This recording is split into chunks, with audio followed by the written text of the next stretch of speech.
I was about to ask who was your favorite teacher and what kind of student were you during your school days? చాలా ఇరకట్లో పెడుతున్నావు అమ్మా విద్యాశాఖ మంత్రిని. College school డేస్లో అంటే every క్లాస్కి ఒక టీచర్ ఉండేవారు, క్లాస్ టీచర్. సో ఒకే టీచర్ నాకు ఎప్పుడు గైడ్ చేయలేదు.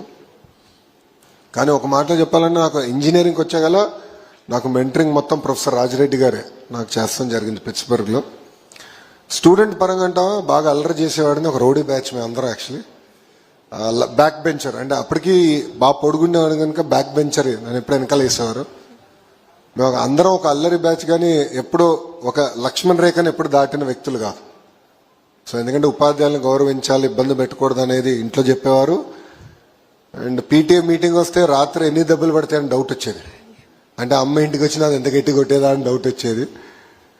But different stages of life you go through transformation. So I went through my transformation in 11th and 12th grade. From there నేను అమెరికాకి వెళ్ళాను, అండర్ గ్రాడ్ చేశాను. ఇంకా అక్కడి నుంచి మోటివేషన్ వచ్చింది. 4 సమ్మర్లు ఉంటే 3 సమ్మర్లు నేను ఇంటర్న్షిప్ చేశాను. 4వ సమ్మర్ నేను అమెరికాలోనే పనిచేశాను. బ్రీఫ్గా ఇండియాకి వచ్చి దాని తర్వాత అనుకోకుండా స్టాన్ఫర్డ్లో నేను అప్లై చేశాను, వచ్చింది. And then I went back to do my MBA. You will be such an inspiration for all the backbenchers, sir. Thank you, ma. And for all us too. Thank you. Thank you, sir. Thank you, Jai Hind.